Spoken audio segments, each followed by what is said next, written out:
La métro, c'est 49 communes et des missions. Développement économique et innovation, habitat, déplacement, environnement, politique de la ville, vie quotidienne, la collecte et le tri des déchets, l'assainissement, les lignes de tram, les pistes cyclables, les parkings relais, le stade des Alpes, la patinoire conçue, 6 grands espaces naturels. Hop.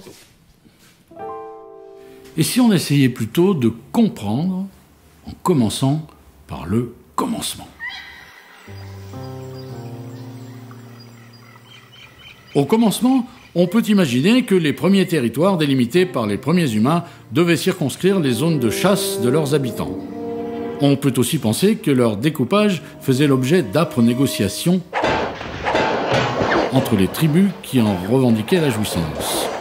Fort heureusement, les administrations humaines ont peu à peu résolu ces problèmes de voisinage en imaginant de judicieuses partitions où chacun pourrait trouver sa place.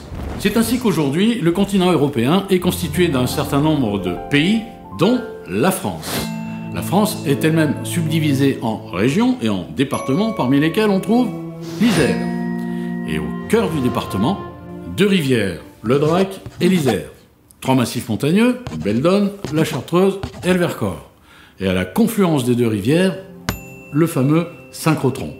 Nous sommes sur le territoire de la métro.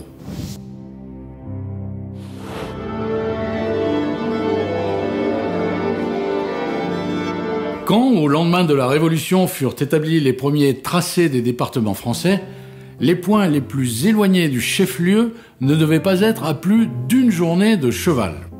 C'est donc en évaluant le temps nécessaire à leur traversée que furent dessinés nos départements.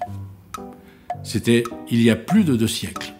De nos jours, si la géographie reste ce qu'elle a toujours été, les nouveaux moyens de transport ont, pour ainsi dire, transformé le temps et raccourci les distances.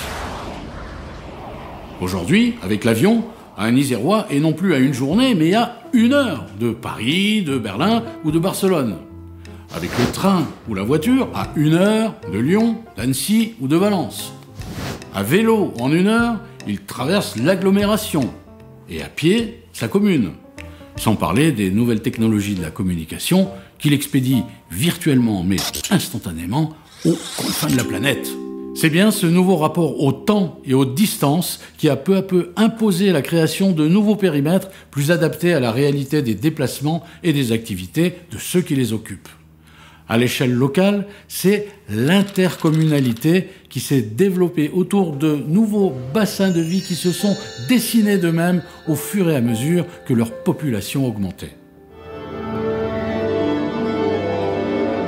À la sortie de la Deuxième Guerre mondiale, Grenoble n'est encore qu'un gros bourg et ses communes satellites, Échirolles, Mélan, Fontaine, Saint-Martin-d'Hères, pour ne citer qu'elles, des villages essentiellement agricoles disséminés dans la campagne environnante.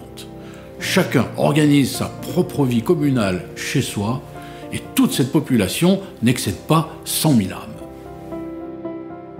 Mais l'explosion industrielle des 30 Glorieuses pousse les agriculteurs hors de leurs fermes pour rejoindre les grandes villes laborieuses. La proportion entre monde rural et monde urbain s'inverse. La population double tous les 20 ans. En 1968, elle atteint 200 000 habitants. Les Jeux Olympiques, l'expansion des pôles scientifiques et universitaires continuent d'attirer du monde. Et pour accueillir tous les nouveaux résidents, les communes de la cuvette grenobloise élargissent leur périmètre urbanisé jusqu'à ce que, fatalement, elles en viennent à se toucher et à se confondre pour ne former qu'un immense territoire habité et animé par près de 400 000 habitants. Dès lors, la solidarité intercommunale devient plus qu'un choix, une nécessité. On imagine mal, en effet, un réseau de transport en commun où les usagers seraient contraints de changer d'autobus à chaque commune traversée. Il faut donc mutualiser les services. Ici, dès 1965, 25 communes s'unissent pour développer les équipements et services dont la vocation multicommunale semble une évidence. Transport en commun, puis réseau d'assainissement, collecte et traitement des déchets, le processus est lancé, il ne s'arrêtera plus. Aujourd'hui, 50 ans ont passé, et avec l'intégration des communes du sud grenoblois et des balcons sud de Chartreuse, ce sont 49 communes qui composent le territoire de la métro. On peut bien sûr s'interroger sur les causes d'une telle croissance territoriale. Elle est tout d'abord imposée par la loi. Depuis 1999, lois et directives incitent les agglomérations les plus développées à accueillir d'autres communes ou communautés moins favorisées pour leur faire profiter de services ou d'équipements auxquels leurs moyens plus modestes ne pourraient leur donner accès. Mais la principale raison de cette croissance réside dans la réalité de la vie des habitants du territoire. Prenons l'exemple d'une famille résidant au sud de l'agglomération. 1 ou 2 lieux de travail dans l'enceinte grenobloise, l'école, la fac, les sports et loisirs disséminés un peu partout sur le territoire.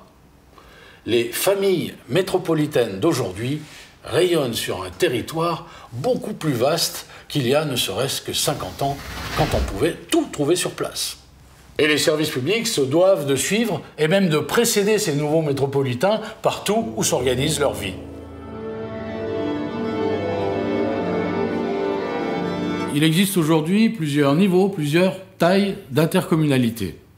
Les communautés de communes, ce qu'était la métro en 1993, les communautés d'agglomération, ce qui est devenu la métro en l'an 2000, les communautés urbaines et les métropoles, ce que la métro se prépare à devenir. Généralement, en changeant d'échelle, les communautés élargissent leur périmètre d'intervention et augmentent du même coup le nombre ou la qualité de leurs compétences. Pour un individu, la compétence désigne sa capacité personnelle à réaliser une tâche ou une action. Pour une collectivité, les compétences désignent les domaines d'action qui lui sont attribués dans l'exercice de son autorité. La liste de ces compétences se construit et se précise avec le temps et l'expérience du terrain, en suivant les évolutions de la société et les besoins des populations. C'est ainsi que des services très techniques comme la gestion des déplacements ou le traitement des déchets sont bientôt complétés par des services économiques ou sociaux comme le soutien à la création et au développement d'entreprises, les aides au logement, la protection de l'environnement, l'aide à l'agriculture, la politique de la ville qui combat les inégalités sociales entre les quartiers. Difficile aujourd'hui de faire l'inventaire exhaustif des missions et des actions de la métro, tant au niveau de ses compétences directes qu'à celui de sa contribution financière à des actions collectives. Le plus simple serait peut-être de suivre la journée d'un métropolitain à travers son territoire en pointant les moments où, consciemment ou non, il croise les interventions de la métro.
Ce rapide aperçu résume les principaux domaines d'action de la métro aujourd'hui. Mais le processus n'a pas fini d'évoluer puisque l'État vient de décider de donner à la métro le statut de métropole, parmi 13 autres grandes agglomérations françaises. De nouvelles compétences comme le tourisme, la gestion de l'eau, l'élaboration de plans locaux d'urbanisme seront mises en œuvre pour donner une suite harmonieuse à cette belle histoire de territoire.